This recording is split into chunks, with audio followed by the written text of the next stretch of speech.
Hello, everybody, and welcome to this live professional development, Getting Started with Flipgrid. My name is Ann Cosma. I'm one of the Educator Innovation Leads on Team Flipgrid, and it's my great honor to be a teacher helping teachers. I work on the engagement team alongside two other incredible educators, Jornay Armand and Jess Boyce, who are actually on the call tonight as well. They're going to be monitoring the live Q&A. So on your screen, if you see a chat box with a little question mark, please feel free to drop in any questions you have. We are monitoring that live. We'll be able to share resources, answer individual questions, and be here as a layer of support for all of you. So I want to take a moment before I get started and simply say thank you for joining us. Wherever you are, whatever time zone you are in, we are here to support you, and I'm so glad that you're taking some time out of your day to connect with us and learn a little bit more about how you can get started with Flipgrid. So my goal for tonight, and 30 minutes is going to fly, but please know we will remain on the line answering questions for as long as we need to and point out resources where you can find additional supports. The goal is to actually go in and share those resources first, let you know where you can find them, what's available for you, what's available for your community as well. And then I'm going to hop into the Flipgrid platform, talk about grids, talk about topics. How do you get it set up? How do you get it started? How do you share with your community no matter where they are? And of course, answer Q&A in real time. So let me go ahead and change my screen. And you should all be able to see, I'm going to share this screen, and my friends on the back end give me a thumbs up. Perfect. So friends, you should be looking at a website right now, our blog.flipgrid.com/remote learning. And this is one of our newest resources available for you that shares information that you can use with your community, that you can use as an educator, how to get started in 5 minutes. And as I mentioned, we're going to go through these resources, and then I will walk through step by step. What do you do to create a grid, add a topic, and share that link with your community? But as we think about what many of us are facing right now regarding remote learning communities and how do you engage students beyond the classroom walls, we want to just say thank you for what you're doing to support your communities. We know many of you are trying new things and finding new platforms to get connected with. So thank you for always, as an educator, bringing the heart and hustle to engage your community, to empower your scholars, to amplify student voice, to stay connected. We are inspired by you every single day and what you do to empower your scholars.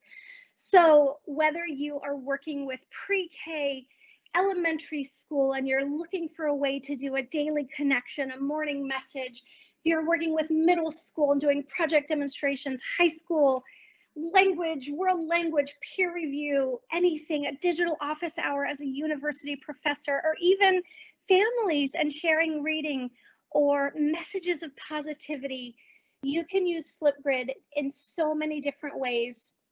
And we're so excited that you are here tonight exploring this with us. So again, this is a remote learning resource available for you at blog.flipgrid.com/remote learning.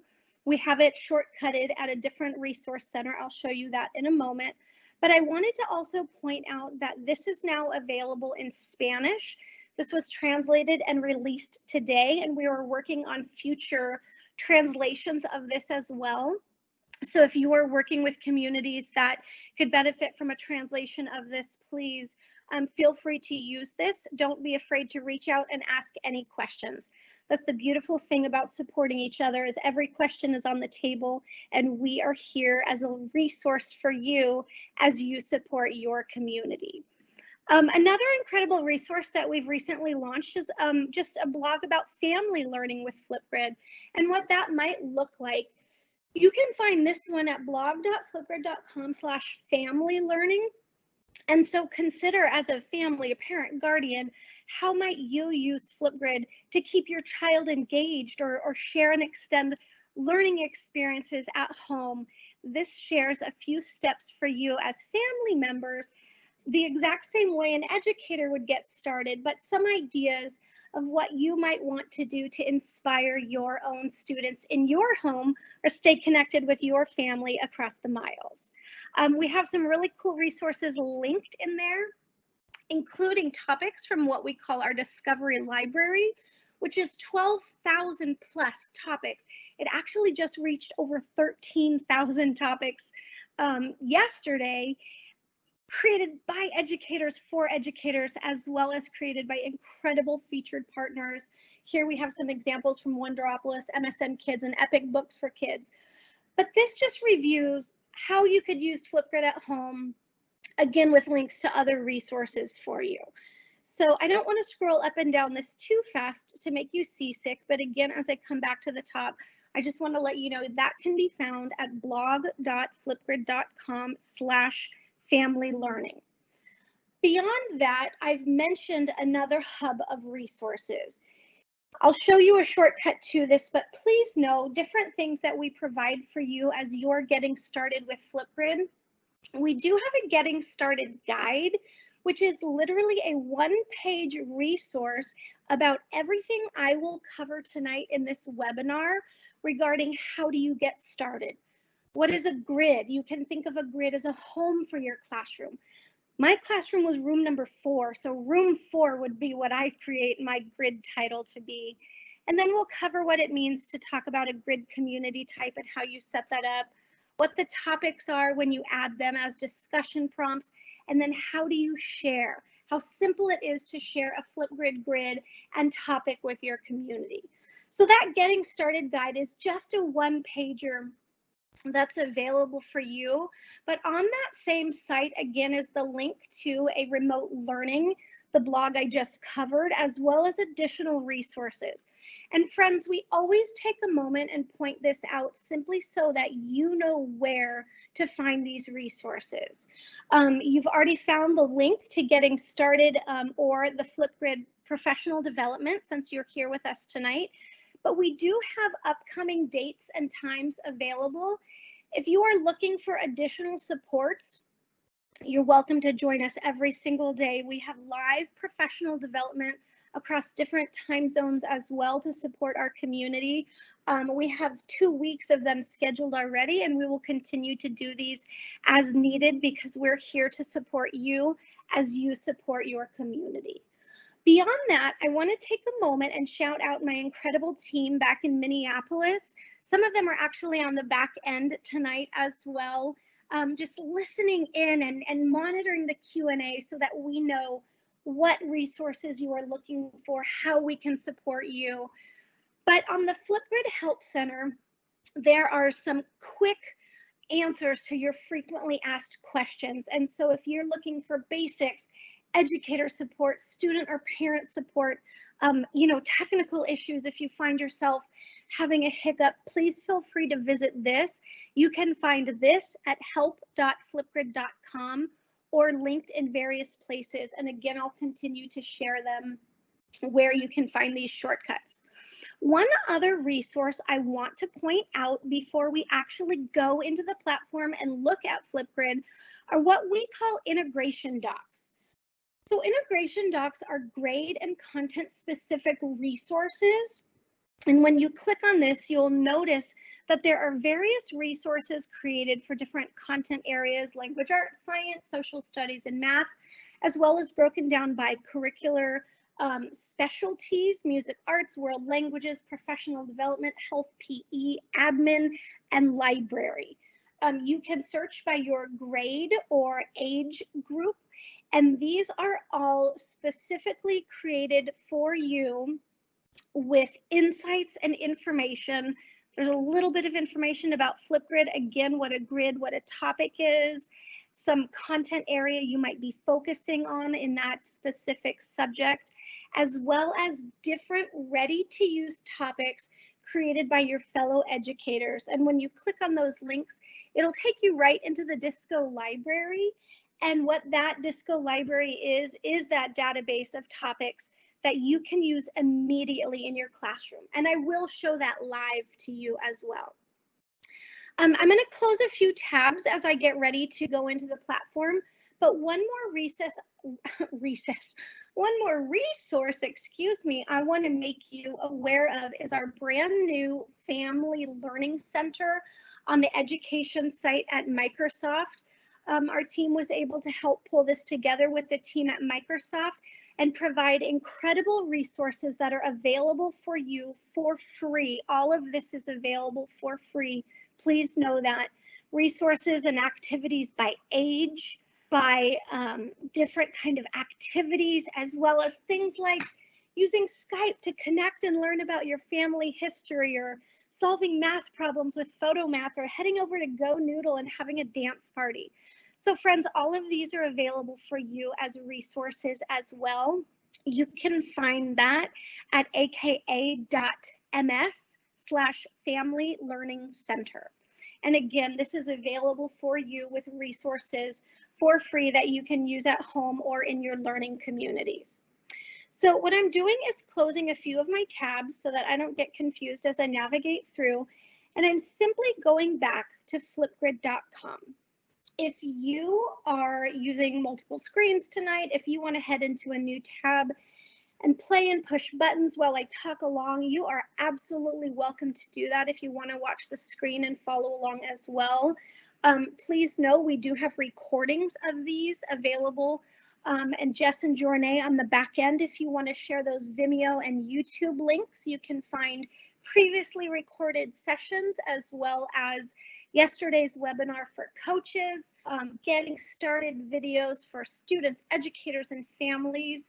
But friends, I have mentioned a few shortcuts to how to find Flipgrid resources. If you simply go to flipgrid.com, in the top right corner, you'll notice the button right at the top that does say resources. That is one place where you can go and immediately shortcut, and I'm going to click on it, shortcut right back to that resource center and get to the help center, the getting started guide, the integration docs, the remote learning supports, as well as other additional supports. As I go back through this, I am going to point out again at the top of the screen, my name is Anne. I'm one of the teachers on the team. And I mentioned that Jess and Journey and I are here to support you. Combined, we have like 45 years of teaching experience in public education. So please do not hesitate to reach out if you're looking for best practices, if you're looking for ideas of how can I use this to integrate meaningfully to support academic conversations, or simply foster community in this new time as we all go into remote learning situations together. We are here to support you. Our social handles are there. You're available to connect, please, anywhere, or feel free to use our email addresses that are listed there. But again, that was simply clicking on the button right at the top that says resources as one of the fastest ways to get to that resource center and find all of the blog posts that I've shared earlier tonight. Now, if you've never scrolled up and down on the flipgrid.com website, please know there are a ton of resources available for you as well. And I'm not going to go very far into that because you can scroll down if you want to explore that independently. I want to stop right here and immediately show you what it looks like to have a grid and a grid community. When you share what's called a flip code, which is a unique join code with your community, they will be taken to the grid where they can participate. But I'm going to go ahead and use this flip code certified and show you an example of what a thriving community of educators sharing their learning, sharing their voices looks like. You can see, oh my goodness, there are over 3,000 responses here, and every selfie and every smile on this screen represents an educator somewhere in the world who is sharing their ideas and their best practices for using Flipgrid. That's what a grid looks like. That is what your community looks like on Flipgrid. And you'll notice at the top there is a different drop down where I can toggle between different topics. These are those individual discussion prompts that you start to send to your students. And as you begin to create on Flipgrid, please know you can have as many grids and as many topics as you want. It is unlimited. So let's go ahead and go into the actual platform, and I'm going to show you how to get started, how to set up a grid, how to add a topic, and how to share it to your classroom. If you have not signed up, please feel free to do so at that blue button in the top right corner. You'll go through a very simple educator sign up process. But I'm going to go ahead and click on the educator login and head into my own grids.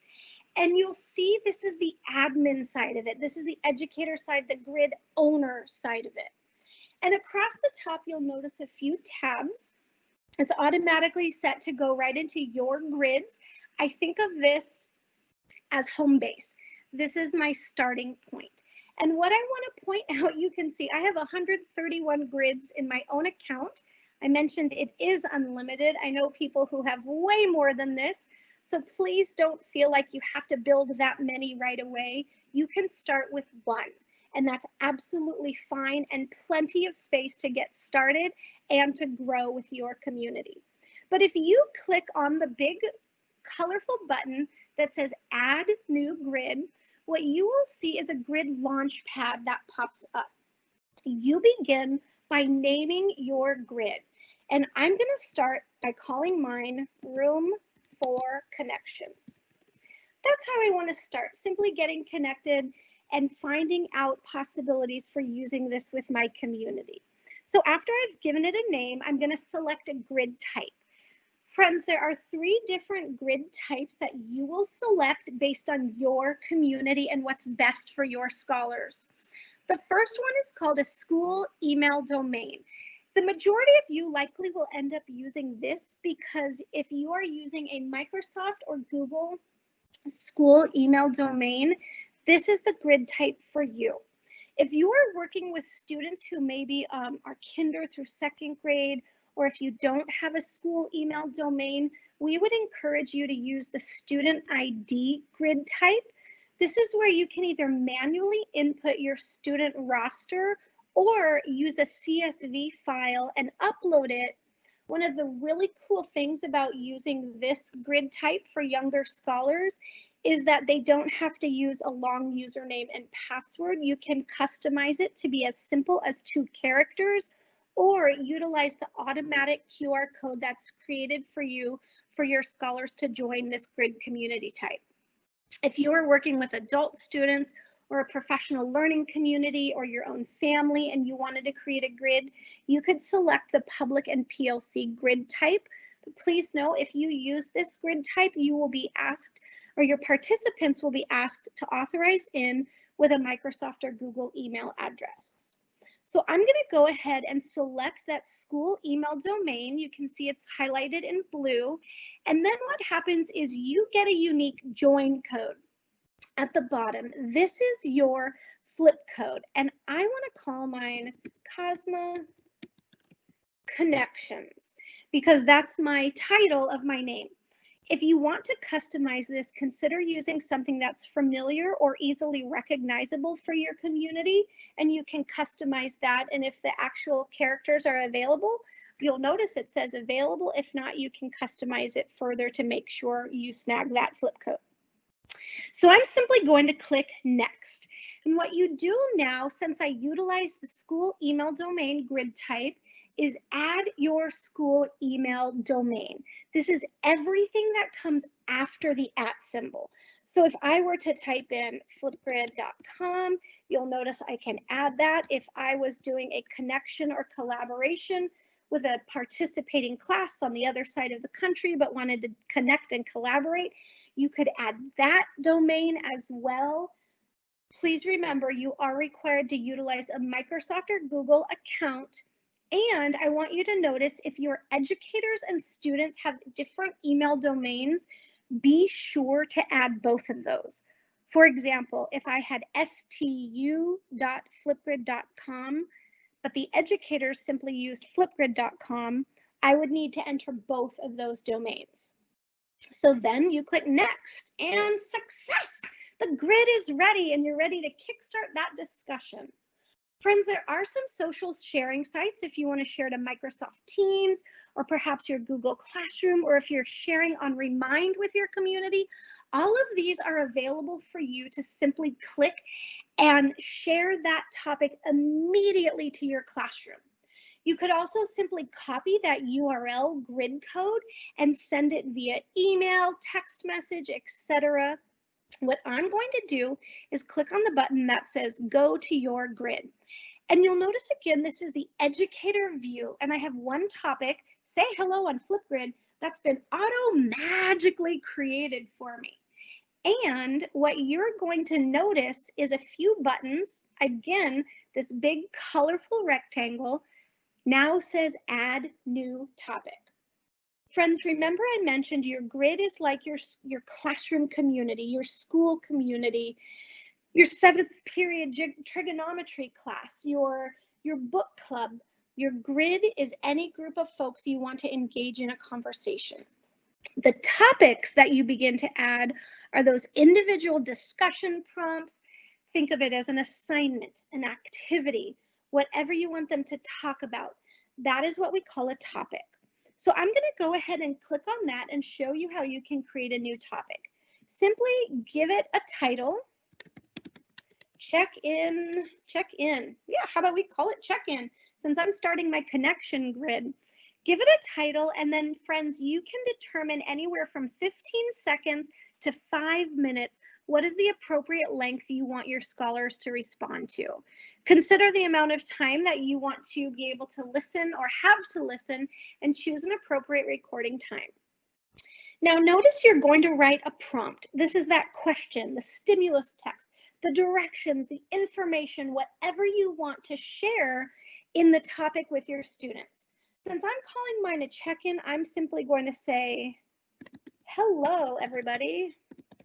And I'm actually going to take a moment. It's hard to type and text at the same time. So I'm going to go ahead and very quickly, please say hello. Introduce yourself and share one thing you are excited to learn about this week. All right.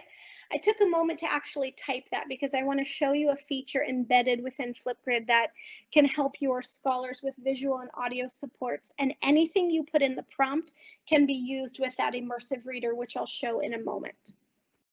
Now, friends, you have various media resource options to engage your students. Whether you simply choose to record a video immediately that your students will watch, upload a video from your file or your camera roll, import from YouTube or Vimeo, upload a custom image you've created, add a Giphy or even an emoji. So I'm simply going to choose that emoji, and you'll see I have a quick little resource that will engage my students. And it's that simple. Those 4 things to get started. However, many of you might be looking for additional ways to customize your topic, and I simply clicked on that more options, and notice you can add a topic tip. Perhaps it's let's focus on eye contact, or use a public speaking voice. Any tip you want to add to encourage your students. If you're looking to extend the learning, you can go ahead and add what we call topic attachments. Perhaps it's a OneNote file, a Google Doc, a link to a Dropbox resource, a YouTube video, etc. You as the educator could copy and paste that link and add an attachment title, and those will show up in your topic for your scholars to engage with. We want to take a moment and actually point out some of these status features, including video moderation. If you toggle on video moderation, what this means is any response that is added to your grid will actually be hidden from students until you choose to activate them. Perhaps if you're just getting started, you toggle that on. It's your choice. Student-to-student replies is another powerful feature that you can utilize to extend conversations where students reply via video to each other. So you get to determine if you want to use those. Those are awesome features to extend conversations. I'm going to scroll down right here to video features and point out a few more. The videos and selfie styles are where you can determine if you want your scholars to use the filters, the stickers, the drawings, and all those text features. These are the creation tools fully embedded within the Flipgrid camera, and you can determine where students are allowed to use them in their responses. You can also toggle on and off things like adding a video title, a view count, the likes, etc. Please know likes is always set to default off, and as an educator, I typically turn the view count off. So allowing things based on your learning goals, you get to customize your topic. If you want students to have editing rights within this, you simply would keep that toggled on. These are just different features that you can determine how and when you want to use them with your topics. And as an educator, I love this. This is one of my very favorite pieces of Flipgrid and creating topics. There is a rubric tool fully embedded within this, so you can provide custom feedback for your students. You see a few examples that I've already created simply by adding my own criteria. And it's that simple, friends. So I'm going to go ahead and click create topic, and you'll notice immediately you have those exact same sharing options, whether it's to Teams, Google Classroom, or Remind. You can utilize those and share them immediately to your classroom. Again, if you're not utilizing those, no big deal at all. You can simply copy and paste that URL anywhere, or if you click on a QR code, there is a custom QR code that you could display or print out and send to your community as well. So I'm going to go ahead and click all set. And you'll notice here it is. As an educator, I have my topic. I have some awesome things to notice also on the screen. One of them being this little blue icon called the Immersive Reader. And I'm going to take a moment and quickly show this to you, as it is an incredible, powerful tool that provides visual and audio supports to your students. You can choose to play it. If you need to, you can change text size, font, high contrast and low contrast for different visual needs. If you want to, you can turn on syllabication, identify different parts of speech, different supports, again, to supply, visual and audio supports for students. One of my favorite things is there is a translate feature as well, with over 60 languages represented to translate the topic prompt. So imagine if you're communicating with families and the beautiful diversity of language celebrated in your community, you could have them utilize the immersive reader that's fully embedded within every Flipgrid grid and topic. Notice also there is a picture dictionary powered by Boardmaker. So again, this is called the Immersive Reader, and you'll notice this little icon showing up everywhere, and you can choose to utilize it if you want to. So what I'm going to do right now is show you what it looks like to add a response. And I'm going to go quickly through this next step. I showed you at the beginning that I entered a Flipcode certified, and it took me right to a grid. What I'm going to do is use this as a shortcut as an educator and record a response within my own topic. So hello, everybody. You'll notice right away the crystal ball provides different filters that you can use if you want to change the theme or the tone of a response. Something super fun to kind of change the theme of it. There is a text tool, and I said, let's introduce ourselves, so you can add as much text or as little as you want and manipulate that on the screen. I absolutely love emojis and the power of an emoji when you add that into your response as a visual support or prompt to support visual thinking patterns and all kinds of stuff. The power of an emoji is endless. So beyond that, you also have a live inking tool where you could, if you wanted to, have scholars demonstrate math equations, do a sketch or share their learning with any of those tools. Additionally, there is a whiteboard and a blackboard mode that you could toggle between if you were having students share their learning visually with a whiteboard or blackboard mode. There also is the ability to add a custom sticker. So when you click on that, they can choose that image file to upload and add as well. Beyond that, you'll notice the three little dots. There are some video options. If they wanted to import a video clip, they could, or toggle off the audio as well. So what I'm going to do very, very quickly is click on the button that says record. Hey everybody, my name is Anne. I'm demonstrating all the really cool creation tools embedded within the Flipgrid camera. And I'm going to pause that. Notice on the right side of the screen the button that says next. When you click on the next button, you get into that individual response. If I needed to, I could edit. Again, if I needed to delete, I'm simply going to confirm. And guess what? I want to actually add more to this. So I'm going to click record again. My learning goal this week, anything that your students are responding to. Again, I can pause it. I can click next. Now notice, oh, that's an unfortunate pause. Wow, I'm going to move it. That's a little bit better. If you needed to, you could drag and rearrange the response topics or the responses if needed. I'm simply going to click next. And again, selfie time. And if I wanted to, I could go ahead and add a sticker, decorate it if I want to. Simply click next. Don't close the window. Here we go. Submit my name. Add a title, which is optional. Add a link, which is optional. And submit my video. Congratulations, your video is now visible, complete. There it is. I see it in my Educator admin as a response. When I click on this as the educator, I see my student's response. I see the ability to add feedback. I can add written feedback, a video, share that link with them in different ways, edit as needed, have share options. But that is what it looks like from the educator side. If I were to go right up here and see that flip code again, I could view it as a student. I would authorize in if I needed to, go into my own grid, and here it is. I shared my flip code.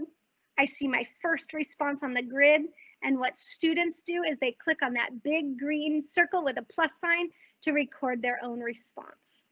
So friends, I hope that gives you some information on what it looks like from the admin side as well as the student side. And I know we're coming close on time. I'm going a little bit over, and Jess and Jornay are rocking the answers and providing tons of information in the Q&A. But I'm going to take a moment and click on the button that says Disco Library. And I mentioned this before as a database of topics that you can choose that are ready to launch in your own grids. You'll notice at the top some of our spotlights, that Learning from Home, the Metropolitan Museum of Art, Wonderopolis, Epic, Code.org. We have incredible partners that are providing fabulous resources for you to use in your learning communities and your home communities as well. You'll notice weekly hits are trending topics from around the community that you can use, as well as a featured disco playlist. And these are incredible partners, from the World War II Museum to Skype in the Classroom, Nearpod, BBC Learning, the WE organization, Microsoft Hacking STEM, Find Your Grind, goodness gracious, California State Parks. All of these are incredible resources. If I wanted to choose one from Wonderopolis, say, oh, hey, this sounds cool. Can music help you think? If I were to click on it, you'll notice the information. Here's a topic attachment that I could engage my students with.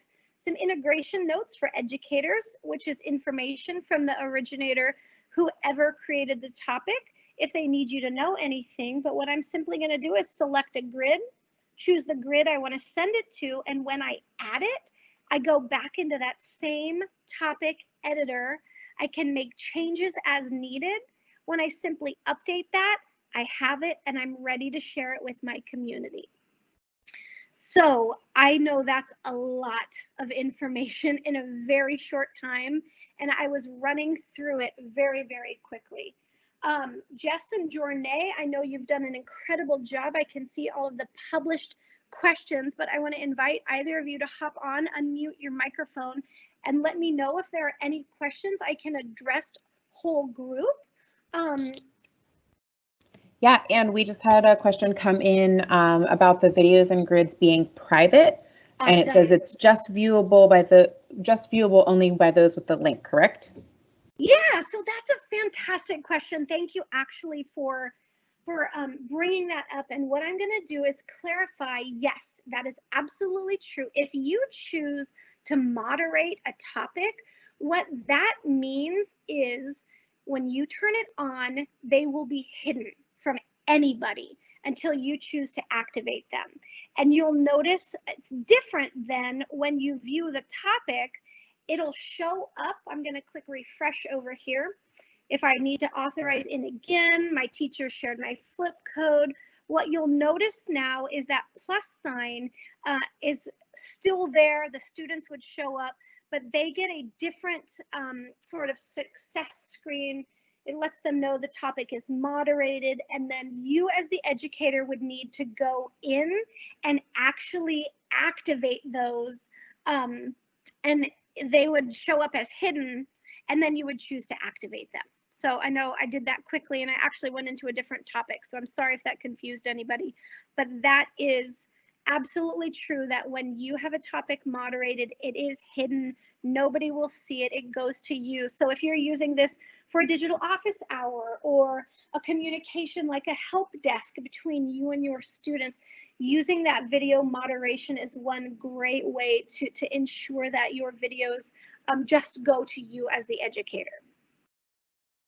Jess, anything else that I can hop on, Jornay?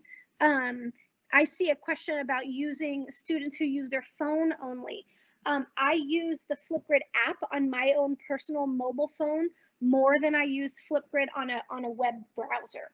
So yes, the Flipgrid app you can download for free from the iOS, Apple, or Android store. And on a mobile device, they will be prompted to utilize that app. So Pam, that's a great question. Thank you for asking. Yes, somebody's asking, can we see their questions? We do see your questions. Something about Vimeo. Yeah, and actually I'll show you what some of those other resources are. Vimeo.com/Flipgrid is a database. We have 91 other videos in there. Here is the coach's session from yesterday, as well as getting started videos for students, for educators, for family members. This is also just where we store a ton of videos that we share on social media, as well as previous webinars. So you're welcome to dig in through this. You'll notice last month, Joe and Kristen Merrill hosted an awesome interactive webinar. So if you're looking to take a deeper dive, feel free to look through those as well. But that's a fantastic question. Thank you. How about any other questions? Jess, Jornay, I want to make sure we address what folks are asking for. I'm going to put this back on the disco playlist for a minute and take a moment and scroll through the Q&A as well. Correct, students do not have to see each other's responses. If you do not want them to, you would simply turn on that topic moderation. Awesome questions. Let's see. Did it just mute? Jess, can you guys hear me? Give me a thumbs up. Okay, perfect. Different topics to the same grid and different sets of students, or do you need to create different grids? Can you send different topics from the same grid to different sets of students? So yeah, those topics have those unique share join codes. We call them flip codes. Again, I'm going to toggle right back into my grids. This is the grid I created tonight called Room for Connections. And you'll notice something immediately. This flip code on my screen, Cosma Connections, that is to my grid. So if I wanted to share that grid code with my student as one master flip code, sort of like the flip code to rule them all, you could share that grid code. Again, that could be sent via email, a text message, reminder, your LMS. But every unique topic that you create also has its own flip code. So if you're sharing different topics with different groups of students, you could simply send them to the grid and then encourage them to just toggle between the different topics that they need to. Again, I have mine set to this domain, which is why I keep having to authorize in. But what I want to show you is when you share a grid code and you have more than one topic on the grid, they can use the drop-down menu and identify which topic they're choosing. I've seen incredible things that educators do, including utilizing emojis. Just yesterday, I made a sample topic that says, pick your topic here. And then I froze the topic so that nobody could add a response to it. And it's in my first position in my admin. So when somebody goes to a grid, they literally see, choose your topic here. And then they click on it and drop down and select which topic they want to utilize or which topic they want to add their response in. These are great questions. I'm going to go ahead and do another scroll and see. And how about someone asked if one student does not want to have their video, or if one student does want to have their video private, but you want all the other students to be shared, what can you do? Yeah, so again, that's a great question. Thank you. I'm going to come back to this check-in topic that I made tonight.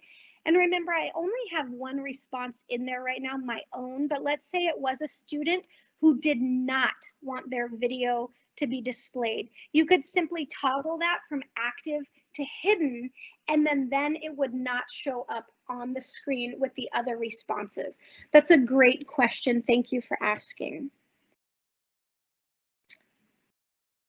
Yeah, okay, so I see a question about how young, how would you think it is to recommend to second grade students to log on? Everybody chooses what grid type is appropriate for their community. I have worked in kindergarten classrooms that are utilizing the school email domain because they have worked with their kindergarten students to be familiar with that login process. But if your students are not familiar with a school email address, we would encourage you to use that student ID grid type. And I'm actually going to click in that right now. If I were to add a grid type, let's see, Cosma, STU, ID, I'm just going to call it. And if I select that grid type, what I go through is the process of manually entering my student's name and giving them a unique identifier. So it could be their lunch number or their initials, etc.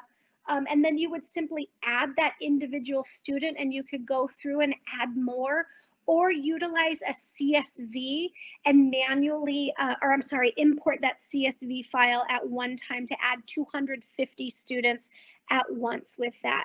But you'll notice when you create a student ID grid type, there is the option to have a QR code created for every individual student. This is automatically done for you. So students would see the flip code and then their little unique ID that they need to enter when they access your grid. That's another great question. So students who are not familiar with using email, educators, we would definitely encourage you to use that student ID grid type. And we had another question about Flipgrid flip codes and if those change. And so I was replying stating that the grid code will never change. The flip code will never change for your grid unless you as the educator change that flip code. Each topic that you do add to your grid will have its own unique code, but that grid code will never change. Correct. So again, what she mentioned is the grid code. If you wanted to update it for the grid, you could. Topics, they will remain the same. And that's why I would always encourage folks to make a flip code for your grid that is identifiable or memorable. You can kind of see some of these flip codes that I've been using. I started this one today. You'll notice it says OD Book Club. This is a book club I created with my best friend. I call her my oldest and dearest friend. So OD Book Club is very unique and very memorable to us. You can see just different unique custom flip codes that I've used for different things. That's a great question. Thank you. Any other ones, Jess, Jornay, that that are coming in. I'm scrolling too. Friends, I want to say thank you so much. I know, and I will stay here and answer questions. I know we've gone over time. I know there are still hundreds of you on the call right now, so we're here to answer questions for you. We are doing this live every day. We also have resources on our Facebook page, on our Instagram account, of course, our Twitter account, but we truly know from educators helping educators, we're all in this together. And so we just want to say thank you for doing what you're doing. Many of you have found yourself needing to shift rapidly as you have either gone into a remote learning situation or you're on holiday right now and maybe will be going into a remote learning situation. But we, of course, are here always for you. Our entire team is. And just want you to know. Okay, awesome. I see a question now from higher ed. Curious about, oh, awesome. We are part of Flipgrid. We are part of Microsoft. So Microsoft released Flipgrid free almost 2 years ago for everybody on the planet as a way to empower everybody.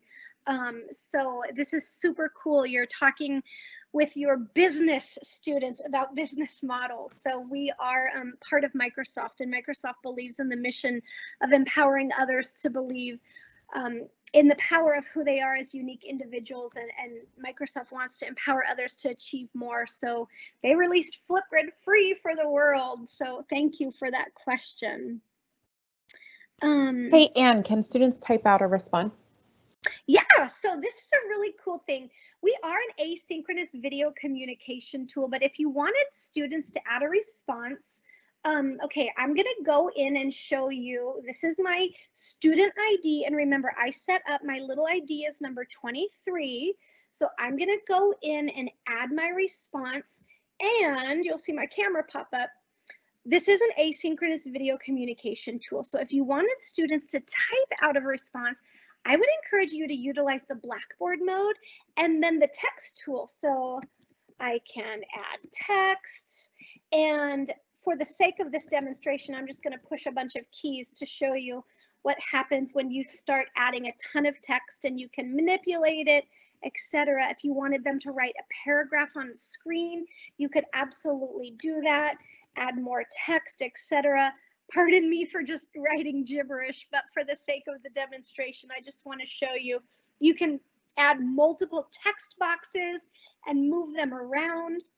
And the really cool thing is, if you wanted to have text on the screen while you were actually using the video tool, that could be one way that students can see what they're going to say. We have different sticky notes that are embedded within the tool, which is like a little visual prompt. The sticky notes do not get submitted, but if you're having students visualize what they're going to say, or almost have like a cue card on the screen. So I would definitely encourage you to just use that text tool, and whether you want it to be with video or the whiteboard Blackboard mode as a way to submit a written response. Again, they would simply click record. If you want them to, they could read it out or not record any audio at all. So that would be one way that students could submit. If you don't want them to have a selfie, again, they could simply do something like that, a blank window, and then submit their response as well.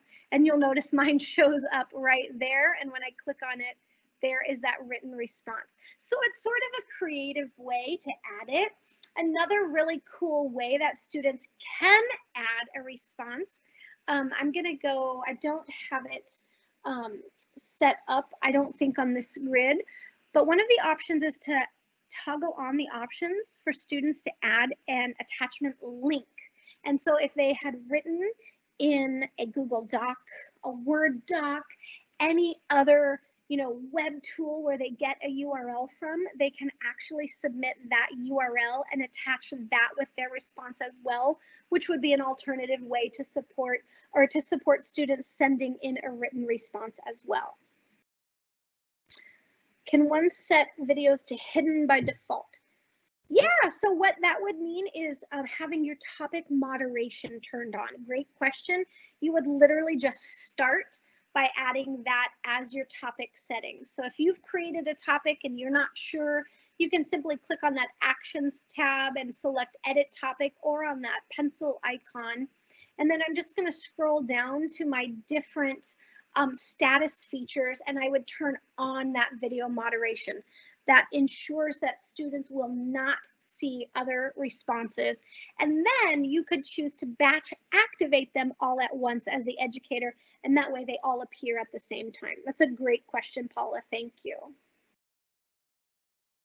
Yeah, so great question. Once this is all set up, the kids just go to flipgrid.com and sign in and go from there. Absolutely. And I'm going to do that again one more time. So if you were to send, hey kids, go to flipgrid.com, they have up in the top left corner the ability to enter a flip code, or they can see that right there on the screen, enter a flip code. This is what it looks like on the web browser. If they launch their mobile device, they will be required to use that app again. But when you launch the app, you see an exact same place that says enter flip code, and that's how you join a grid. So let's say Cosma Connections. Did I spell that right? Here we go. Cosma Connections. My teacher told me I had to authorize in with my email account. There it is. I'm going to authorize in, and I am in the grid. So yes. Friends, thank you. I'm seeing words of thanks, but I want to thank you. What you are doing to empower your scholars inspires us every single day. So Michael, this is a great, okay, I'm still looking at questions. Let me finish my thought simply by saying thank you, thank you. So those of you who need to hop off the call, you're absolutely, please feel free to do that in your own time, but we will continue to answer questions. And again, we want to say thank you so much. Please don't ever hesitate to reach out if you need anything. Again, we are here as a layer of support. I'm going to leave this on the screen just with our emails at the top for a moment. Some of the questions, I know you're adding text. Is there a whiteboard for video? So the cool thing is, yeah, when you're recording, you can annotate in real time, and that annotation becomes the video. So you can narrate and talk and annotate at the same time. Michael, if that answers your question, that's probably likely regarding solving equations or mathematical practices. Yeah, so utilize that whiteboard or blackboard mode, and then just that drawing tool and talk and record at the same time. Yeah, awesome. Questions about video tutorials for students to help them become familiar with making a video. So if you were to utilize either vimeo.com or youtube.com, both of them would be vimeo.com/flipgrid or youtube.com/flipgrid, and you will see there are resources, one for students or families, one for educators, and as well one for students. So yes, there are video tutorials for students. I'm going to go ahead and drop that link in and send it to you right now. There you go. Perfect. Jess Jornay, are we seeing other questions that need to be addressed still? And there was a fun one that I thought you might be able to answer, and I just lost it. Oh my goodness. It was about a second grade class. Oh yeah, I'm a former first grade teacher, so anything talking about empowering young scholars is totally my jam. Awesome. Yes, check this out. A question that just came in. Just while you're looking for that. Can two teachers co-teaching own the same grid so that both can provide feedback? Absolutely. This is a fantastic question. I'm going to click back into my grid. Let me cancel real quick. Okay, I created a grid. This one is that automatic one, but if I wanted my co-teacher to share with me, not on the topic level, but on the grid level, what you would do is what we call add a co-pilot. So if you are collaborating with an educator, you both want to use Flipgrid, but you both want to have, you would simply add them with their Flipgrid account. So friend, if you know what your colleague, your co-teacher's Flipgrid email address is, you simply would invite them that exact same way. You'll see I invited Journée as an example, and she'll have a little notification in her grid when she signs in that she could become a co-pilot and have that same kind of admin access to a grid, provide feedback to students. Yes, perfect. Okay, friend and I. And could you speak to? No, please. That's the same one I was going to ask you. So same one about someone not being able to figure out where their recorded video is and how to post it. Can you talk through going through each of the steps in order to make sure? Sometimes people get stuck on that selfie step. Yeah, absolutely. So what I'm going to do is go ahead and just use this topic again. When I go into it as an educator, I see the student views. What I'm going to do is go through. I'm trying to understand too. I want to make sure this is from the educator side or the student side. From the student side, just going through each steps. Perfect. Okay. So again, this is my little student ID. I'm going to enter my password. And when you invite your students and they get to your grid, they will see that big green topic. I mentioned I'm a former first grade teacher, so I always utilized visual cues. And I said, hey, do you see that math symbol? What does that mean? Plus, we're going to add our response.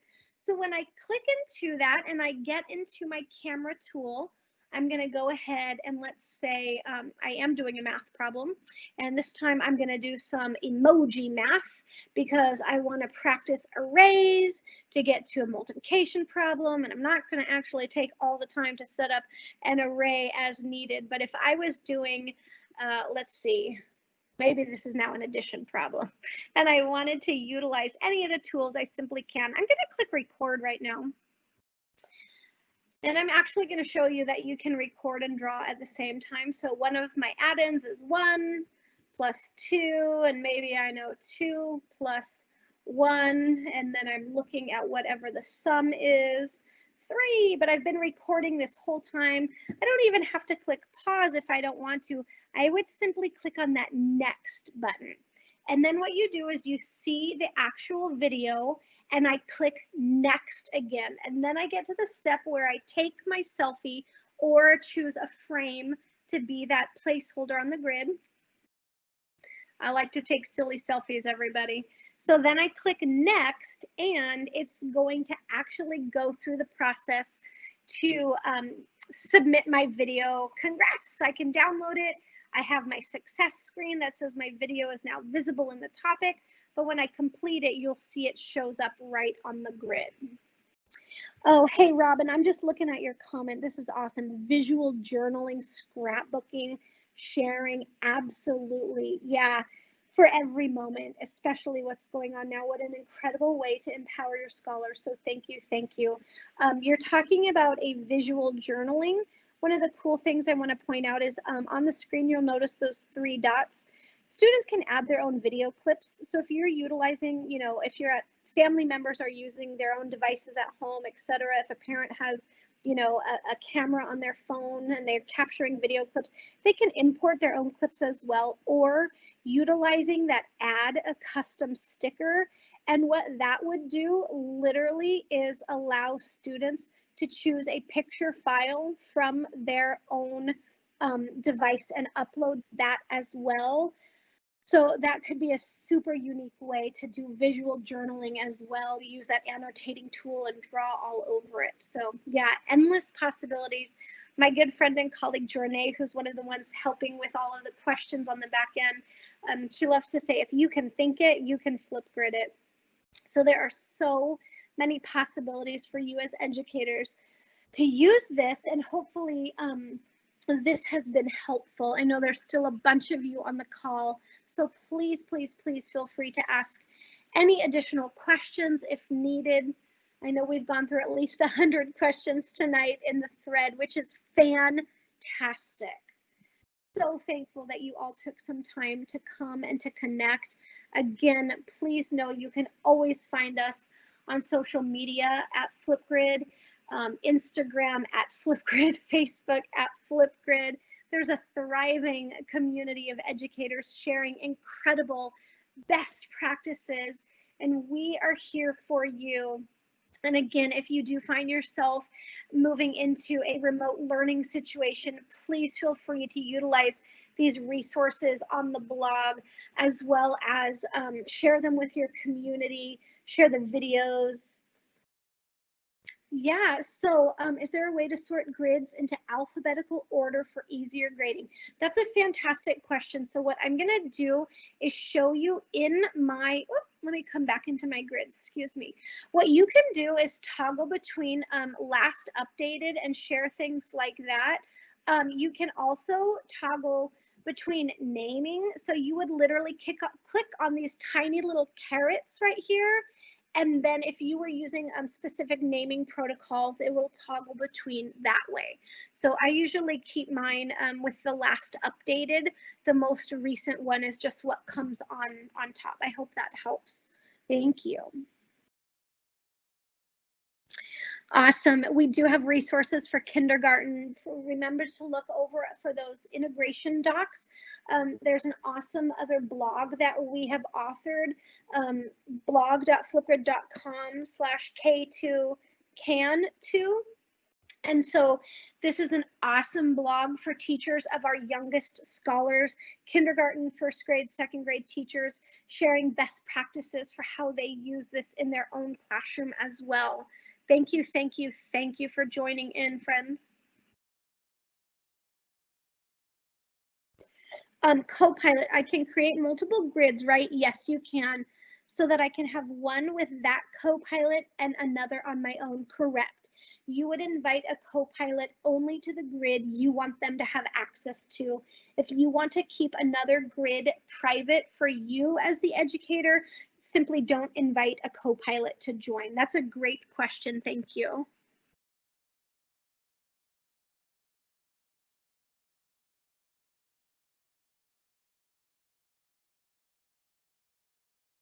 Yeah, I'm noticing the question about certification. Perfect. So if you go over, we do have different certification levels.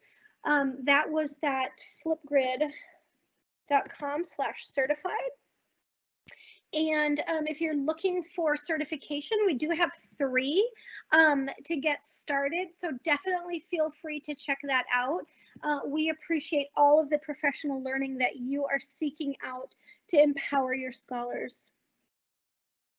Oh, okay, so I see the clarification. Can students sort videos, can you sort student videos alphabetically? Correct, okay, with text and first name. So what I'm going to do, I see your question.